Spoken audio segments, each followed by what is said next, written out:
Thank you so much. And I must say it's quite a privilege to be moderating such an esteemed panel. I think whose collective experience in e-governance and taking India to becoming a digitally first nation far exceeds a significant, elsewhere exists in the world. Mr. Sehgal did talk about. Mr. Sehgal did talk about some of the key initiatives that the government of Uttar Pradesh is driving, and he did bring about a very interesting point that there is no point in really driving e-governance unless it touches the last mile and the common man. And you did talk about how government is touching students with scholarships, the public services through common service centers, so on and so forth. Sir, given your portfolio specifically in Khadi village industries or even the industries or MSMEs, and MSMEs being the kind of driving force in a kind of a rural economy, what are the initiatives that the government of UP is taking in these specific areas to further e-governance or bring in more digital? You see, as I was telling you, as a government, this has been the direction of the Honorable Chief Minister that we must digitize whatever possible. So in MSME, I would tell you, we've during COVID times, when everything was shut down, we introduced a few apps to reach out to people. One of the app is MSME Sathi. It is freely available on Android and iOS. And see, where we have encouraged MSMEs to raise their issues relating to anything. Like they had working capital issues, like they had issues regarding pending GST payments and all those things. So that was very useful in the sense that we got a lot of people sending their requests, posting their issues, and we used to monitor and we used to help it, and this app is still working. Then Nivesh Mitra app, as I told you, it includes all the entrepreneurs, small or big, and many services are available where you don't have to run around anywhere, just have to apply. And then we've now come out with an app called Udyam Sathi. It is for the entrepreneurs. Sorry. If you want to start an enterprise, it is available free of cost on everybody's phone, where it guides entrepreneurs, youth who want to start a business, people who are just finishing their studies, they want to start business. So it has got everything on that particular app. All government schemes which encourage self-employment, all government schemes which encourage entrepreneurship training, their application forms, their linkages, everything is available on that particular app. Simultaneously, to set up a business, to set up an enterprise, you need sometimes a detailed project profile. Those project profiles are also available on that app. You can download it, print it, and give it to buy. You starting a business, you need to know about accounting procedures, you need to know about tax issues. Tutorial videos are available on that particular app where you can just listen to the tutor who would tell you how to go about this and how to go about this and how to go about this. Then we have a scheme called ODOP. We have put our artisans. You see, that is what I was trying to hint at. That technology should be used to help the person who is not even he doesn't mean to know about it or he can't even reach there. So you have to reach to them through technology only. So we have put artisans who are selling their small handicraft items on ODOP platform, and this is an e-commerce platform. And we are connecting them with Amazon, Flipkart, and all those e-commerce platforms. Now a smaller artisan sitting in his village, he can hope to sell his product through e-commerce platform. He doesn't need to go to a city or he doesn't need to go to place. So this is, a power. You see, it's empowering citizen that you don't need to run around. You just have to click a button and sell your item. It gives them a lot of confidence. It empowers the citizen. So that is the whole gamut. That is the whole idea of implementing e-governance model in every part of the government. And my colleague would tell you they have also implemented a lot of e-governance initiatives where it is helping the common citizen. Also simultaneously increasing the efficiency, increasing the speed of delivery. See, a smaller thing is ration delivery. You see, now ration delivery in UP is done by POS machines, point of sale machines, where you get biometric and everything. So it saved the state almost 2,000 crore rupees, which was earlier used to be siphoned off or pilfered because of the gaps between supply and. So this is the e-government initiative which we this amount of. So thank you so much. So you did talk about how basic digitization of processes in government, you talked about government to citizen, government to government, or government to business, are really helping drive efficiency, effectiveness, and lesser fraud and abuse, as you said. Going on to Mr. Arvind Kumar, since you lead the portfolio for electronics and IT, and today's topic being, power of big data, blockchain, and AI. Sitting from your vantage position, where do you see these technologies impacting government service delivery to all constituents, be it business, citizens, other governments, or even employees? And what's your vision? See, now artificial intelligence is in a big way into various fields. Take it be it the health sector, be it the security environment, be it defense production, everywhere now the artificial intelligence is being used. And that is making life more and more easy for people. It is also throwing up many challenges also. So firstly, as government, our job is basically to create an enabling environment for all these technologies to be able to develop, to be able to proliferate, and secondly, the capacity building also, so that people can learn about these technologies and they can innovate and apply them for solving various issues, various problems which are being faced by all of us. So the first part which the government has done is creating an enabling policy environment. We came up with the IT policy, we came up with the startup policy in 2017, and then it has been now made sector agnostic, and now the startup policy 2020 is in vogue and it is giving good results.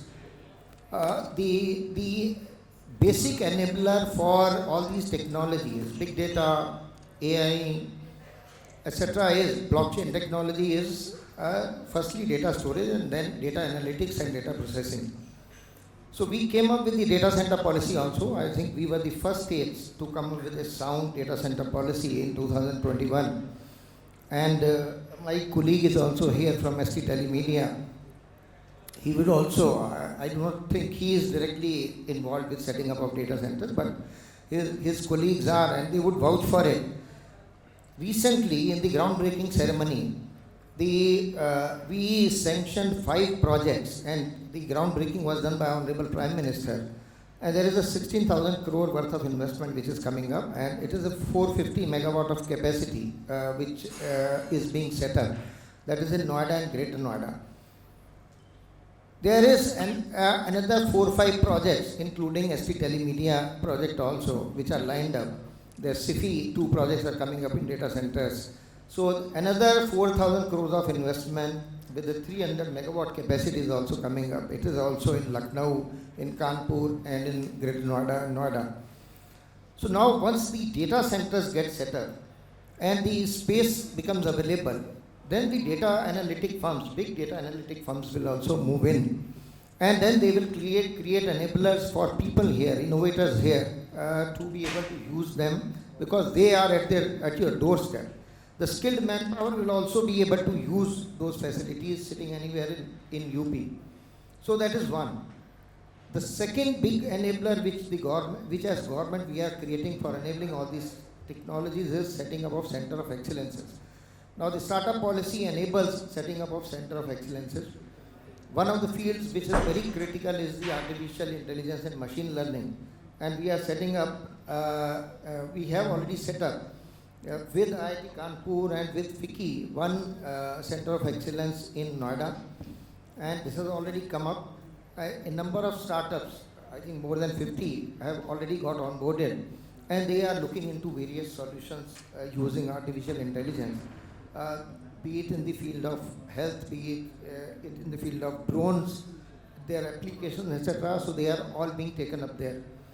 There is another center of excellence which is being set up, which has already become operational in the medtech field with SGPGI and STPI.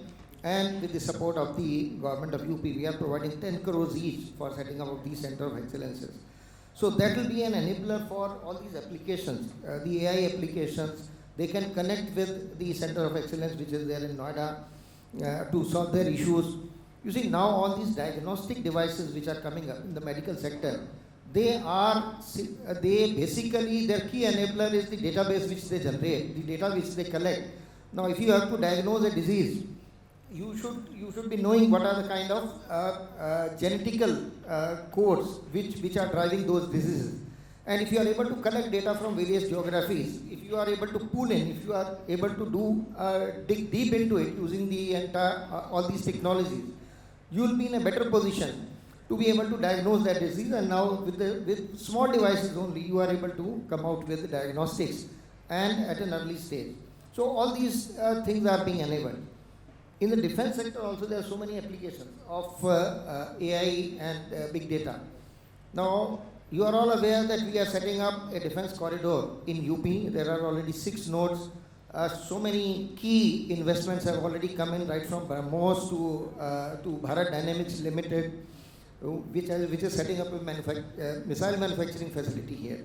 Now, all these are basically sitting on these technologies, and they use these technologies to be able to develop, to be able to drive missiles, to be able to hit at the target.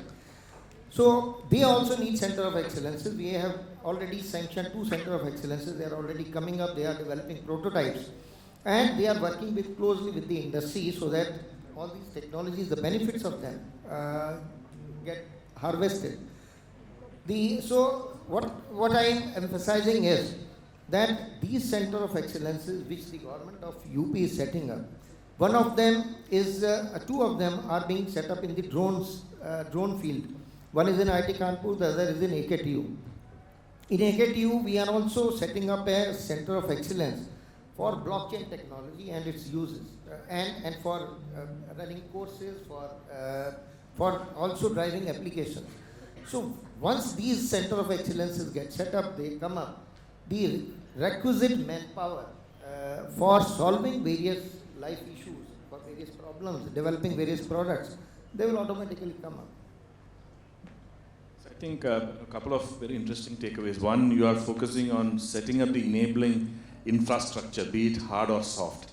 Soft in terms of center of excellences, tie-ups with educational institutions, focusing on sunrise sectors, like you said, like drones or even medical technologies or the big pharma.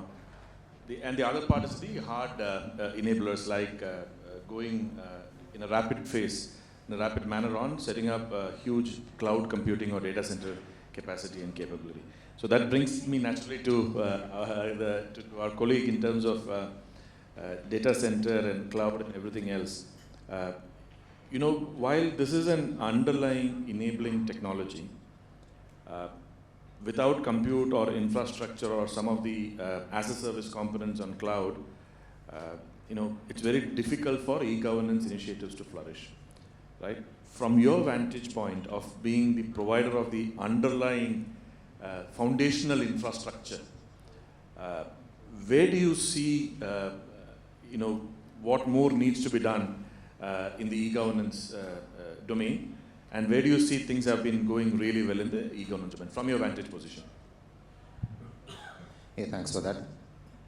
So when I talk for e-governance, so a few years back, there were hardly any platforms that were being used. But with the advent of Aadhaar or then e-Seva which came in, we saw a lot of traction happening with government. So today we talk about GCCs, Government Community Cloud. So you have a cloud service provider policy from Ministry of Information Technology. So today nobody talks about data center co-location per se. It talks about only having providers who can provide you cloud services and who can provide you storage services. So today what is happening is with the internet and Internet of Things coming into picture, there's a lot of data that is coming up. So if like what Sir said regarding ticketing, so if you look at IRCTC, I believe this is the #1 e-commerce company for any the kind of tractions they have. So a lot of data is getting generated, and what you need is reliable data centers. So today, all the policies, if I look at from National Informatics Center, or if you look at what MITI is doing, so we have a concept of one was core data centers, and now the second concept which is picking up is edge data centers, and that is exactly what Sir was talking about. So when we started looking into the edge part of it, the first city that we chose was Lucknow. And that is where my colleagues have been working very closely with Sir, and we're creating that edge data center over here. We're looking to, very soon come up with that. The reason is one is you need to be close to the consumer. So people believe that, okay, because of latency issues that you have. So you need to be close to your customer. So we have a data center which will be coming up here. And also with kind of new applications that are coming up, that in terms of government, they have come up with a complete data privacy law. So all your financial institutes now need to be in India. So there's a lot of data which is getting generated. So that is where data centers make a crucial part of this overall engagement. Thank you so much, Mr. Tiku. So, you mentioned that you brought in the topic of Aadhaar up front, and probably that has been one of the linchpins, if I may use the word, of e-governance and transformation in the country. I was looking up some statistics before I came to this meeting. It says, as of now, we have 1.33 billion registered Aadhaar IDs in the country. We have close to 10,000 plus crore of UPI transactions that happened in May alone, with 320 odd banks, etc. And I was talking to Mr. Bhoosreddy just before the panel, and he was talking of some very innovative e-governance interventions that he's executing in excise as well as in sugar and cane sector, also in the emerging technologies, but building on the India Stack platform that already exists. So I would request you to throw some light into it.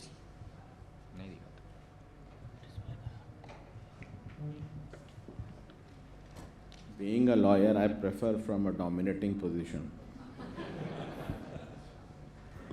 Good evening, friends. My senior colleagues on the dais, and all who are using IT platforms and technologies and who are into it. On the backside, designing the architecture, etc. Arvind ji has very nicely said what we have been doing, because as Additional Chief Secretary of IT and Information Technology and Industries, he is well in control of that, and he has nicely explained what UP government is doing or what is there on the ground. And some of the applications on the point of view of governance has been explained by Shri Sehgal ji. What I would be talking about is, as the end user of these big technologies or these modern technologies, these novel technologies, we have been working with all Sigma-Sig IT companies. Now we have started using SAP or equivalent platforms. My two departments, they give a revenue of 70,000 crores. So that's the amount in which I am involved in one financial year, starting from 1st of April, which is a Foods Day, to 31st of March when it closes. My sugar industry and cane development every year gives 35 to 36,000 crores. directly in the hands of sugarcane farmers. Just in 42 districts, we have 2.33 crore farmers. Out of these 2.33 crore farmers, we cater to only 60 lakh farmers. And these 60 lakh farmers get every year, since last 5 years, constantly 35,000 crores per annum. As my good friend had said, that excise gives the state government a revenue. This year we have given 35,000 crore revenue. Net revenue, net cash into the government treasury. So whatever goes into the government treasury is only counted. And finance you can't fraud. So 70,000 crores by these two departments give 35 to the government and 35 to the farmers. Now I have to earn and I have to protect this money and save this money from lots of mafia, pilferages, goon elements, so on and so forth. In both the departments, we are using big data and also AI. And one, we have done it successfully, which we started in 2018. Earlier, our 120 sugar mills used to handle the IT softwares and application in a disaggregated, decentralized manner, everyone up to its own. And were also, being the controller of it, were doing a lot of fudging of data and not giving the government the complete and the purest data. In 2018, after 25 years, we took upon ourselves the entire job of doing all these things using these modern technologies. We have around 27 lakh hectares under sugarcane cultivation in these 42 districts.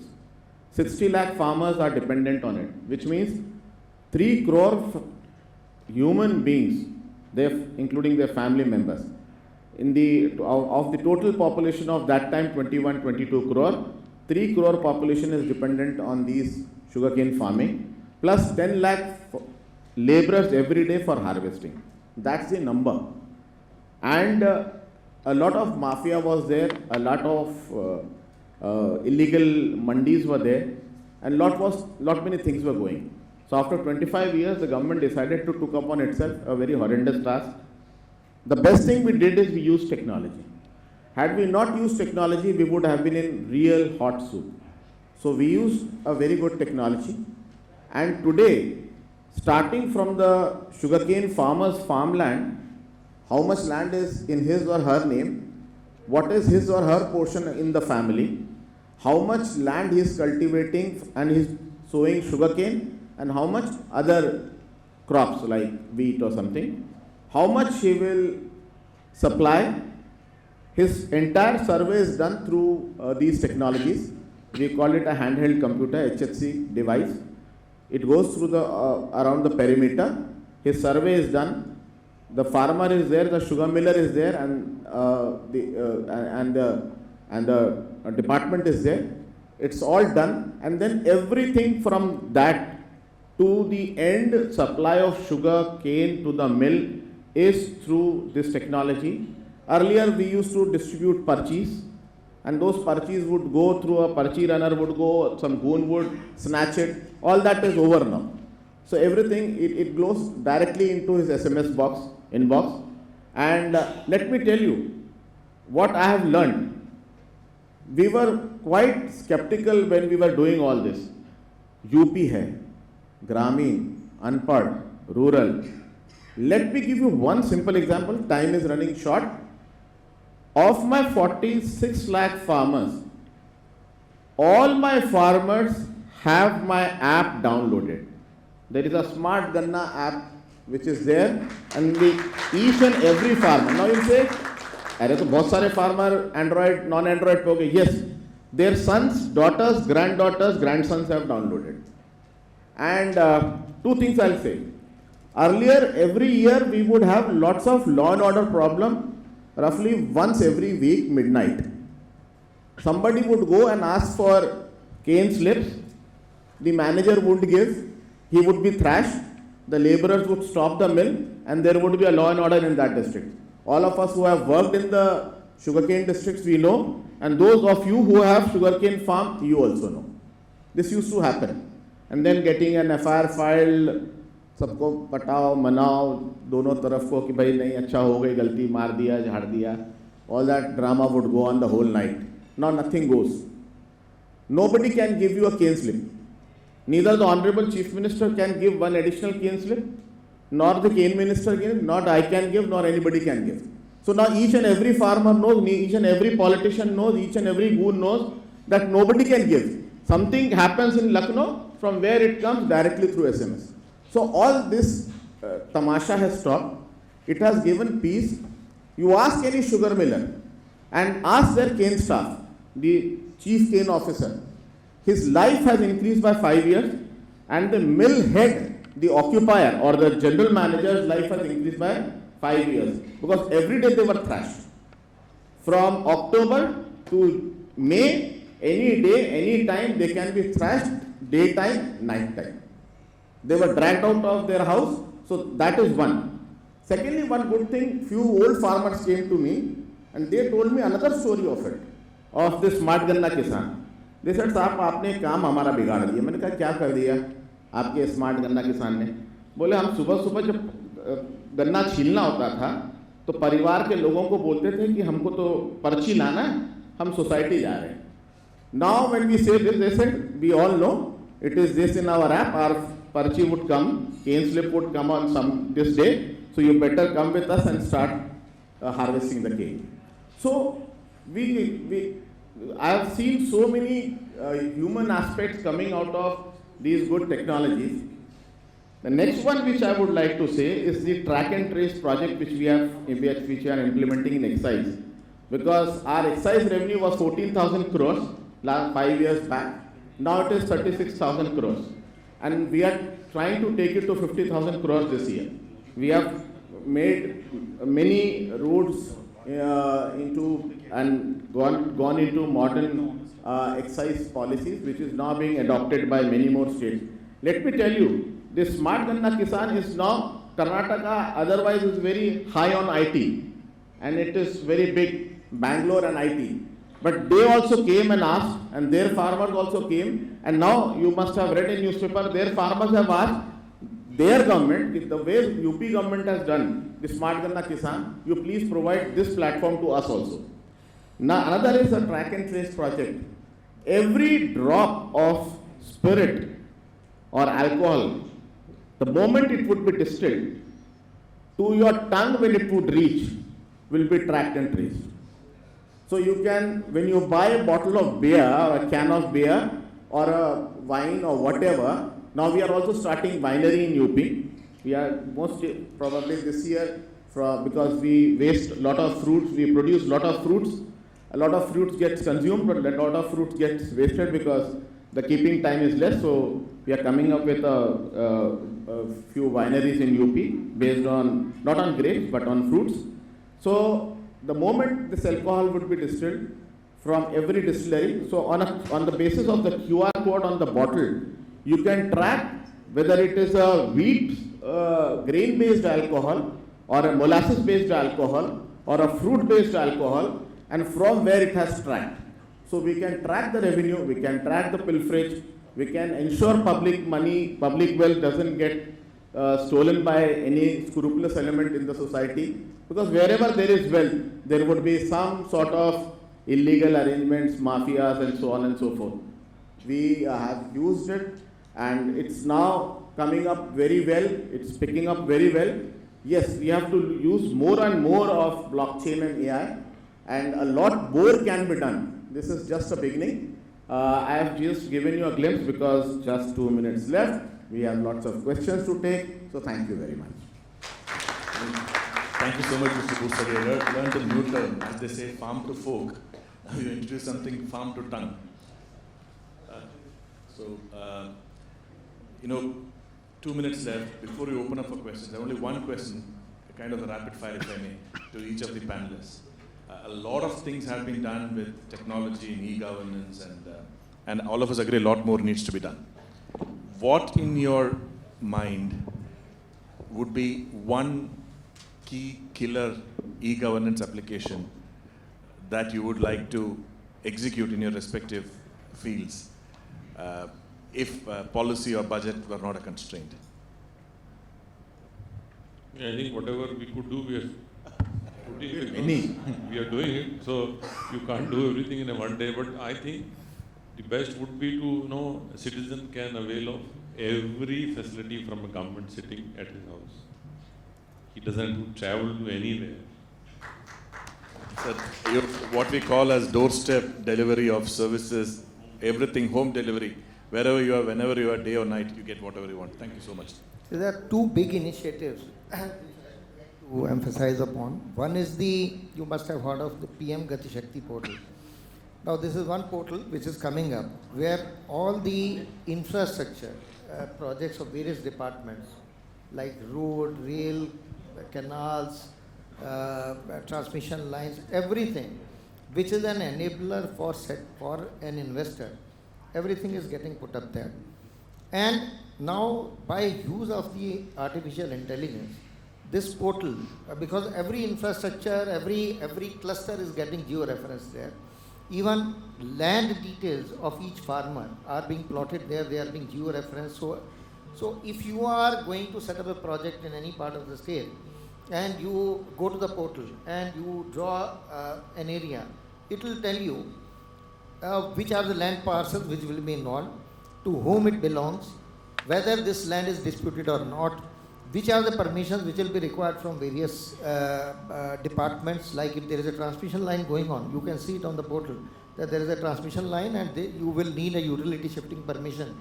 And the portal will automatically sense it and they will take you to the permission portal and get your application filed. So the project implementation will get speeded up.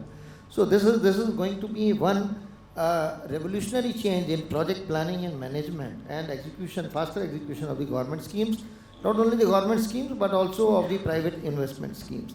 The second is the use of the blockchain technology is now increasing very fast. One of the projects which was taken up by the Power Corporation was that now the rooftop solar power is being generated by various and it is becoming popular.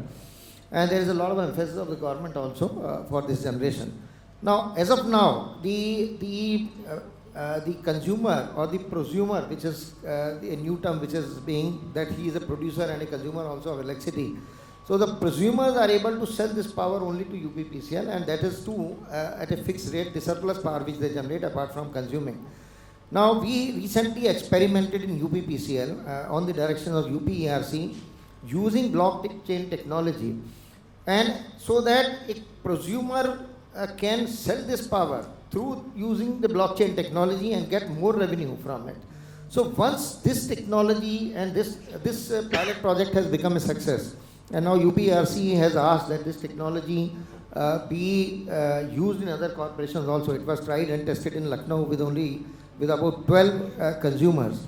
Now once this spreads, you see, and everybody sees the benefit of a rooftop solar power. Now there will be no crisis of power, and people will be able to save a lot on power spending, and they will be able to simultaneously earn also through power generation. So I see these two are big initiatives which are coming from the government side also, and people will be able to benefit out of it. Allow me to wear my consultant hat and try to summarize this, right? Then the second point that you said, UP probably becomes one of the very few states in country to emulate global developed countries to do peer-to-peer trading on blockchain for power. So that's a big advantage and plus point.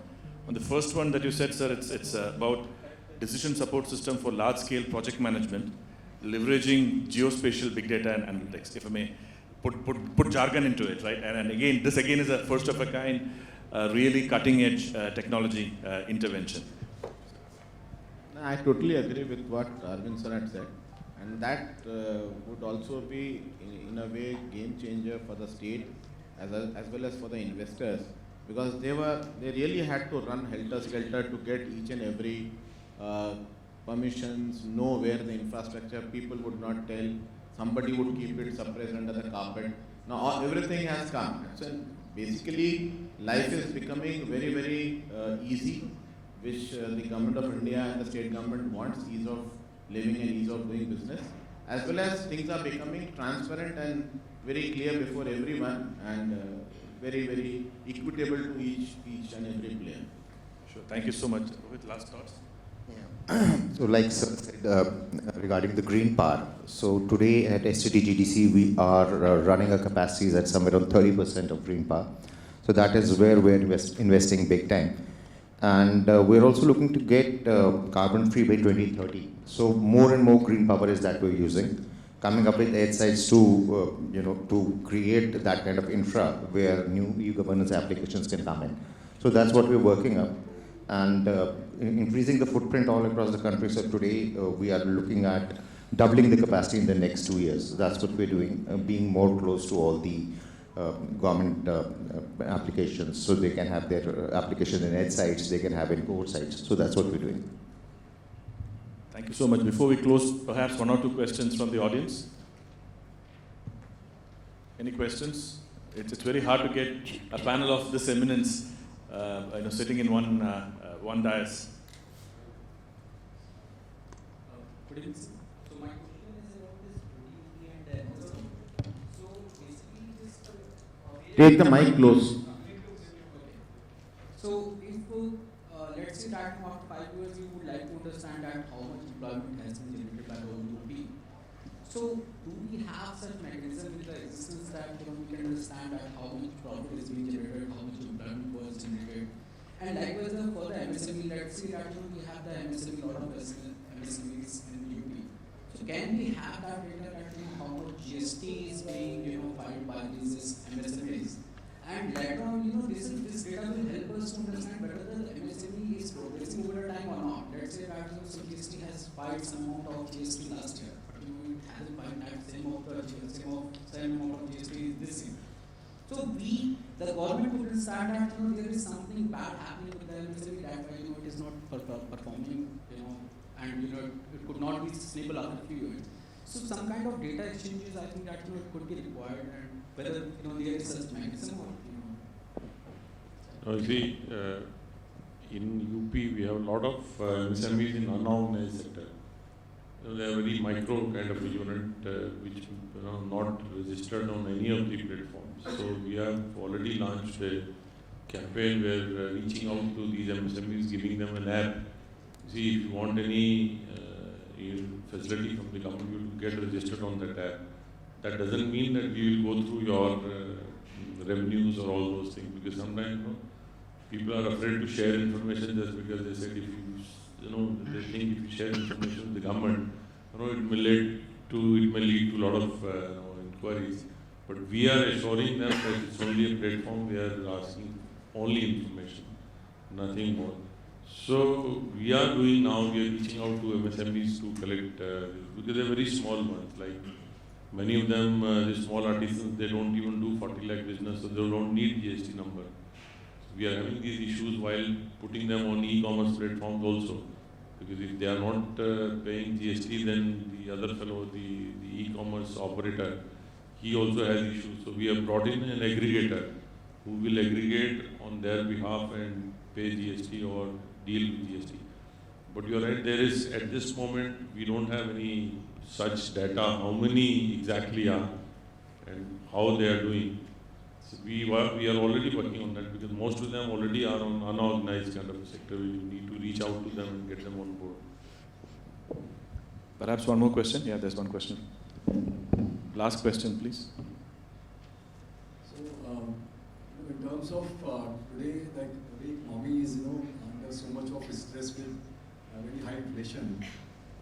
I just want to understand for ethanol blending, fuel prices is one of the biggest driver for that inflation, which is causing the damage to the economy.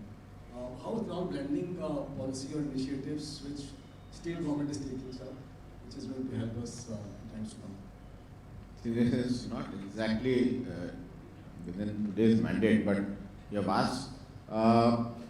As on date, we need around 1,300 crore liters of ethanol for our blending program to reach to 20% of ethanol blending by 2025. So the country is at around 350 crore liter. So there's a lot of scope.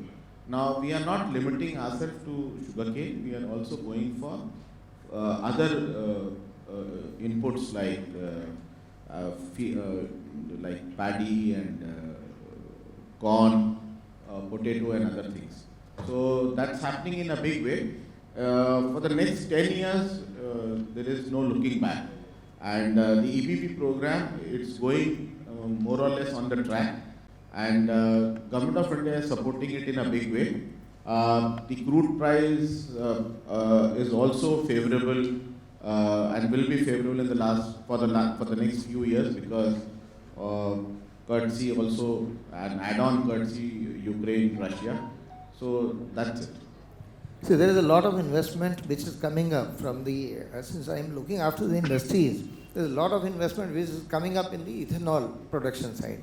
Recently in the GBC, there were at least 3 projects worth 600 crores each. One of them is coming up in Gorakhpur, the other is in Madhyanchal region, the third one is in Bundelkhand region.